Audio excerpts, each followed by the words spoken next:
Amados, bom dia, queridos, que a graça e a paz do nosso Senhor Jesus Cristo estejam com cada um de nós nessa manhã. Terminamos o mês, mais um ciclo aí que nós vencemos pela graça e a misericórdia do Senhor, todos nós com nossas aflições, lutas, mas também vitórias, oportunidades de mostrarmos ao mundo de que nós cremos num Jesus Cristo que vive, um Jesus que intercede por nós, um Jesus que não somente morreu naquela cruz, mas voltará para nos buscar um dia. Está vivo, ele ressuscitou, e nós estamos aqui, amados, para continuar aprofundando aí um pouco mais e sempre sobre a obra de Cristo, pessoa e obra de Cristo.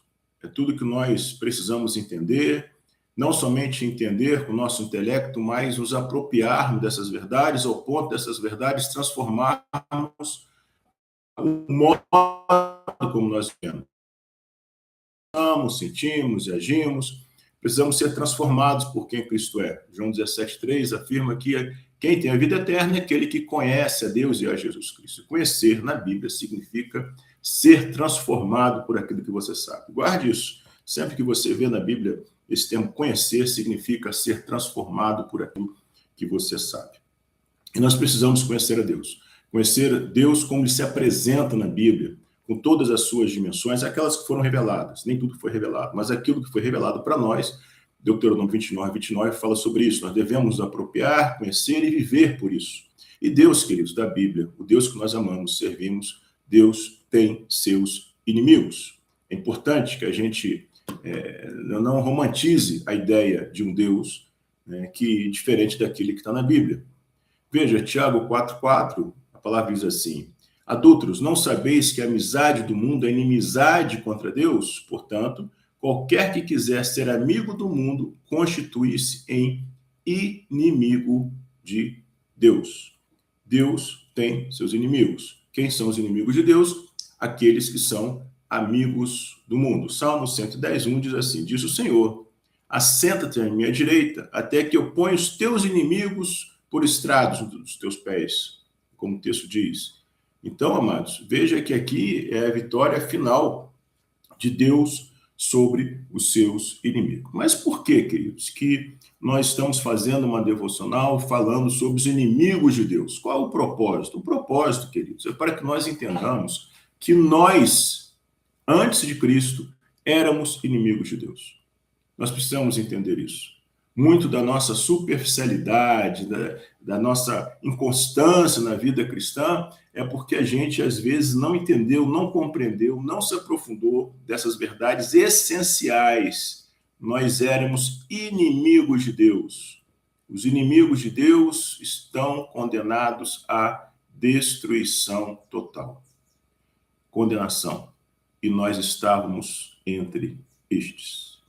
Importante que nós entendamos isso, para que nós possamos compreender aquilo que Cristo fez por nós.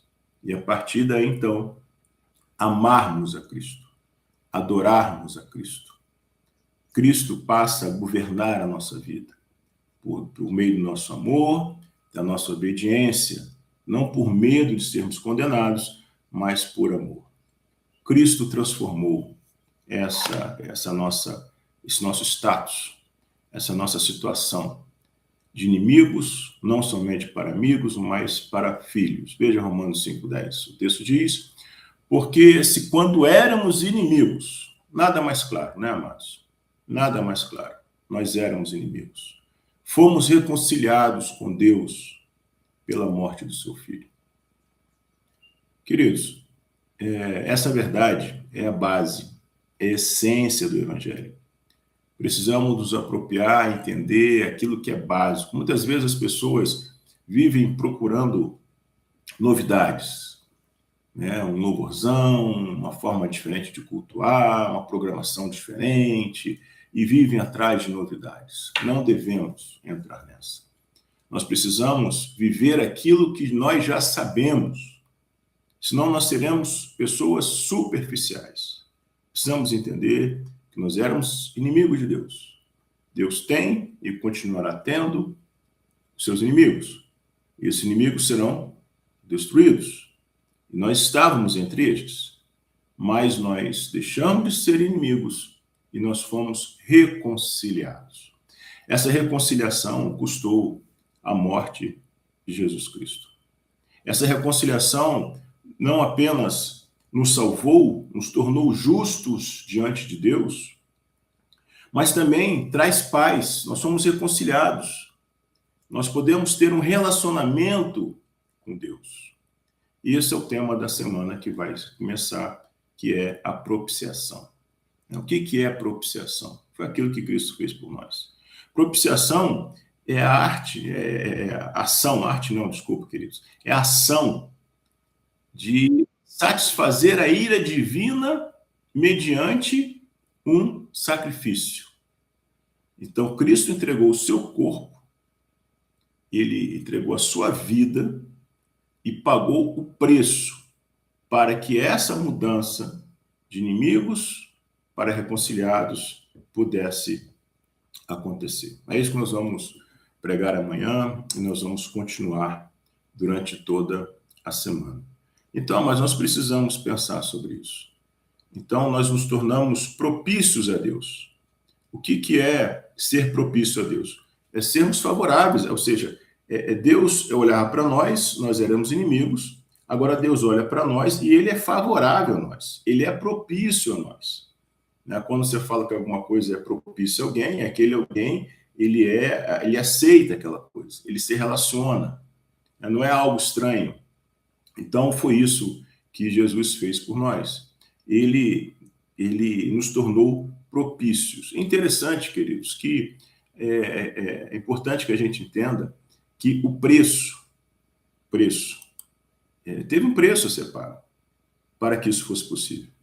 E esse preço, nós sabemos que foi o corpo de Cristo. Ele entregou o seu corpo para os nossos pecados.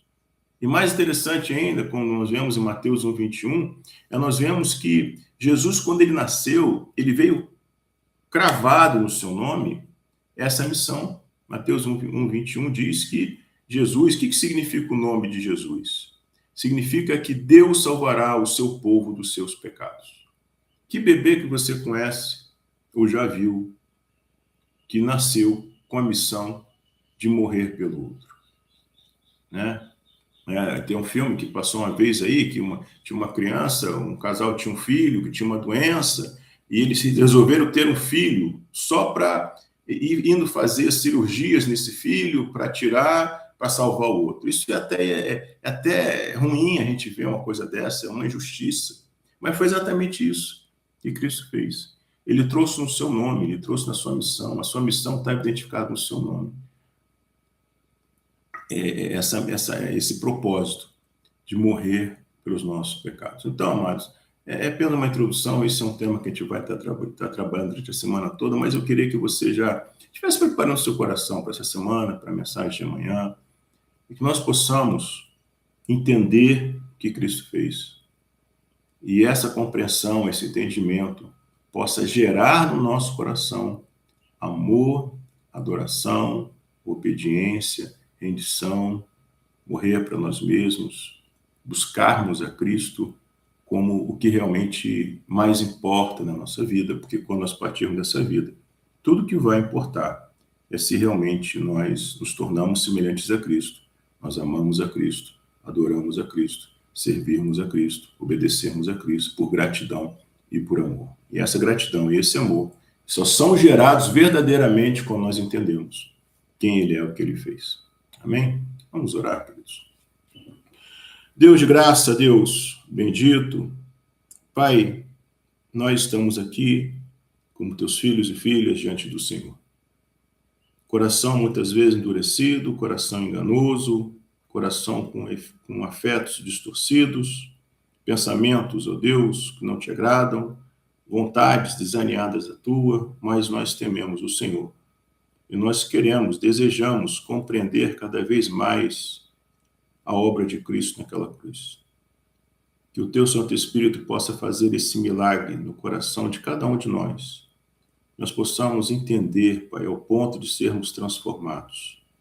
Gera no nosso coração amor, gratidão, para que nós possamos governar as nossas vidas, ó Deus, a partir da tua vontade. Possamos amar a Cristo, adorar a Cristo, servir a Cristo. Possamos, ó Deus, viver uma vida que cumpra o propósito para o qual o Senhor nos salvou. Mostrar a esse mundo que nós cremos um Deus que é vivo, verdadeiro, um Deus que é eterno, um Deus que tem seus inimigos, mas também que morreu pelos seus amigos. Transformando esses inimigos em amigos. Nos ajuda, Deus, a ver essa verdade, ser transformado por essa verdade, é o que nós te pedimos. Já te agradecemos, em nome de Jesus. Amém. Amém, amados? Tenhamos todo um dia abençoado, queridos, e amanhã, se Jesus não voltar, estaremos aqui. Amém?